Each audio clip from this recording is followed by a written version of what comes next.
नगरपालिकेचा अजून दुरावस्था आहे. महानगरपालिकेच्या हद्दीमध्ये अजून पायाभूत सुविधा नाहीत, शाश्वत विकास नाही. असं असताना मग त्यांच्यात आम्ही जायचं का? 2017ला प्राधिकरण झालं. प्राधिकरणाच्या बाबतीत कुठलेच गाव त्यांनी डेव्हलप केलेलं नाही. प्राधिकरणात एक असं दिसलं पाहिजे की डेव्हलपमेंट दिसलं असतं तर आम्ही स्वतःहून म्हटलं असतं की हद्दवाढ होऊ दे. या 18 गावांचा विकास कशा पद्धतीने करणार काय माहिती नाही, काय सांगत नाहीत. फक्त कुणाला तरी वाटतंय म्हणून हद्दवाढ मागतायत. त्यामुळे कुठलंही लॉजिक नाही, कुठलाही अभ्यास नाही.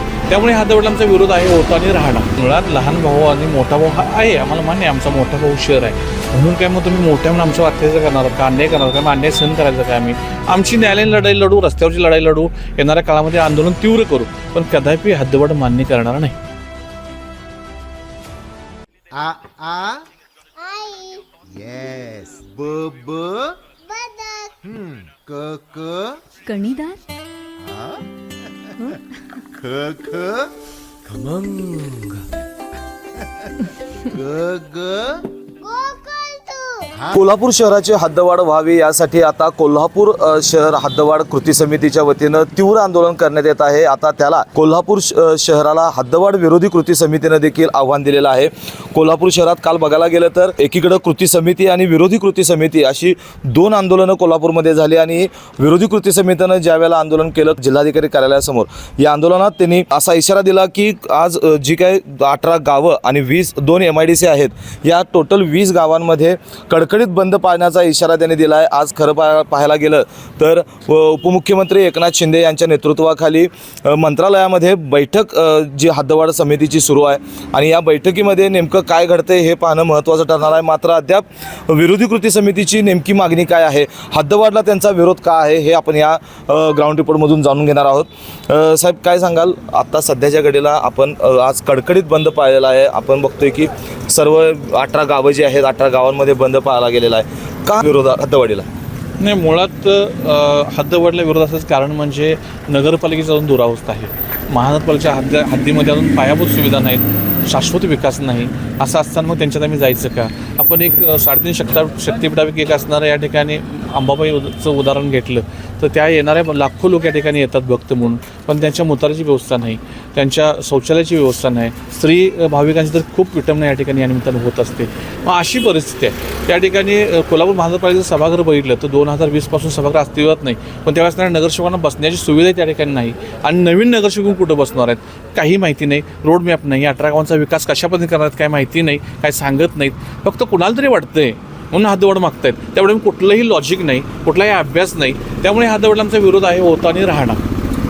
खरं तर आता हद्दवाढला जी कृती समिती आहे त्यांचं असं म्हणणं आहे, त्यांचा असा आरोप आहे की ग्रामीण भागातील जी काही जनता आहे ती सर्व महापालिकेच्या सोयीसुविधा वापर करते, त्यामुळं त्यांनी हद्दवाढीमध्ये यायला पाहिजे आणि हद्दवाढ ही नैसर्गिक प्रक्रिया आहे, ती व्हायलाच पाहिजे असं त्यांचं म्हणणं आहे.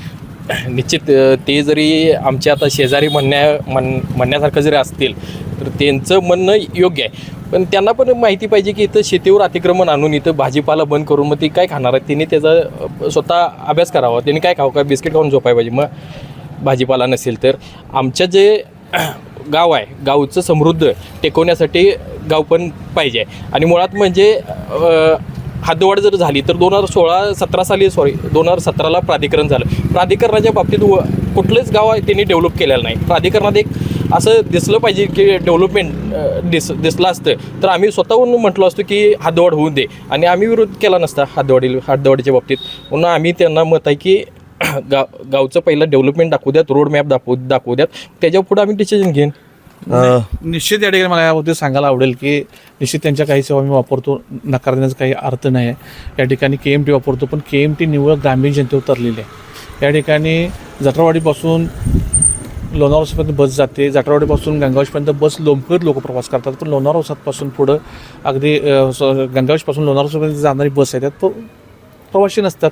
हा दोष आमचा नाही, शहरी लोकांना ते कदाचित कमीपणात वाटत असेल, आम्ही वापरतोय आणि त्यामुळे ते KMT आता तरले किंवा चाललेले आहे. राहता प्रश्न त्यांची आम्ही सुविधा वापरतो ती शासकीय हॉस्पिटल म्हणजे नगरपालिका हॉस्पिटल पंचगंगा आणि सावित्रीबाई फुले, निश्चित त्याबद्दल त्यांचा आम्ही ऋणीच आहोत.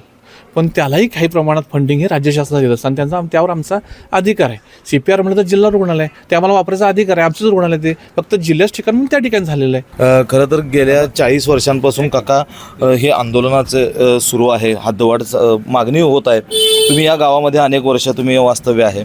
काय वाटते तुम्हाला हद्दवाढ व्हावी की नको? नको हद्दवाढ, आपल्याला काही उपयोग नाही. त्या हद्दवाढीचा काही आपल्याला उपयोग होणार नाही. का कशा प्रकारे होणार? कशा प्रकारे म्हणजे आता आज त्यांचं तिथं परिस्थिती बघितली तर त्यांना एक वेळा 4-4, 5-5 दिवस पाणी मिळत नाही.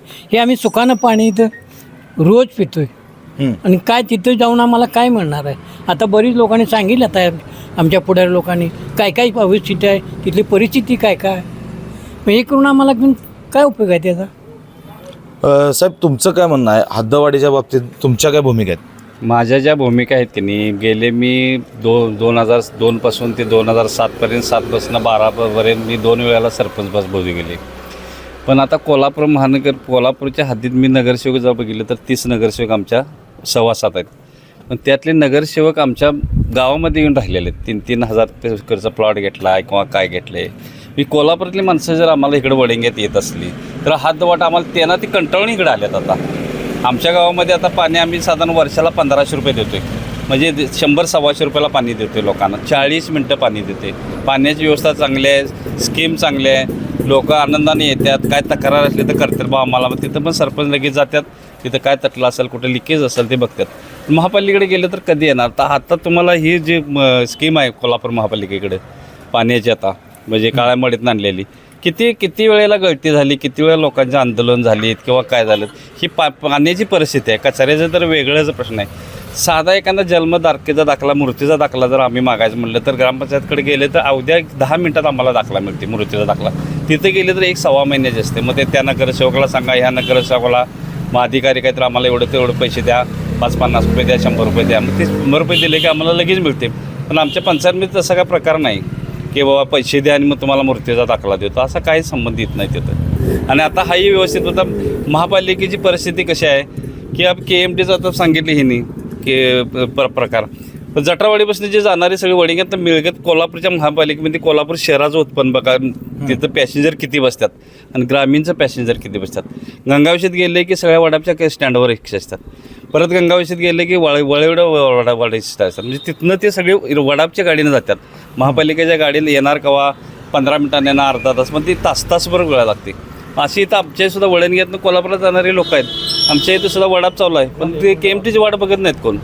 सकाळी आली की लोकांचे गेले की तेवढाच विषय असतो. खरं तर कोल्हापूर शहर हे ग्रामीण भागाचा मोठा भाऊ असं मानलं जातं आहे आणि मोठ्या भावानं लहान भावाला सांभाळलं जाईल. ज्या वेळेला हद्दवाढ होईल त्यावेळेला गोडी गुलाबीनं दोन्ही भावंड आहेत ती राहतील असं कृती समितीचं म्हणणं आहे. नाही, त्यांचं म्हणणं त्यांच्या ठिकाणी योग्य असू शकते, पण आम्हाला हे मान्यच नाही. म्हणजे मुळात लहान भाऊ आणि मोठा भाऊ हा आहे, आम्हाला मान्य आहे. आमचा मोठा भाऊ शहर आहे म्हणून काय मग तुम्ही मोठ्या म्हणून आमच्यावर अत्याचार करणार आहात का, अन्याय करणार का, मग अन्याय सहन करायचं काय? आम्ही आमची न्यायालयीन लढाई लढू, रस्त्यावरची लढाई लढू, येणाऱ्या काळामध्ये आंदोलन तीव्र करू, पण कदापि हद्दवाढ मान्य करणार नाही. आता या आंदोलनाचा पुढचा टप्पा कसा असणार? पुढचा टप्पा म्हणजे आता आज बंद पुकारला आहे, येणाऱ्या काळामध्ये धरणे आंदोलन झालेलंच आहे, उपोषणाचा मार्ग आहे किंवा न्यायालयीन लढाई, या सगळ्या गोष्टी केल्या जातात. तर कोल्हापूर महानगरपालिका क्षेत्रामध्ये शाश्वत विकास नाही आहे आणि या शाश्वत विकास नसल्यानंच ग्रामीण भागाचा विकास कसा होणार, त्यामुळंच आम्हाला हद्दवाढ नको असल्याची प्रतिक्रिया या ग्रामस्थांनी आपल्यासमोर व्यक्त केलेल्या आहेत. यापुढे जर हद्दवाढ लादण्याचा प्रयत्न झाल्यास तर तीव्र आंदोलन छेडून न्यायालयीन लढाई लढण्याचा इशारा देखील या ग्रामस्थांनी आपल्यासोबत व्यक्त केलेला आहे. KK न्यूजसाठी सद्दाम मलिक, कोल्हापूर. अशाच नवनवीन अपडेट पाहण्यासाठी आमच्या KK न्यूज चॅनेलला सबस्क्राईब करा.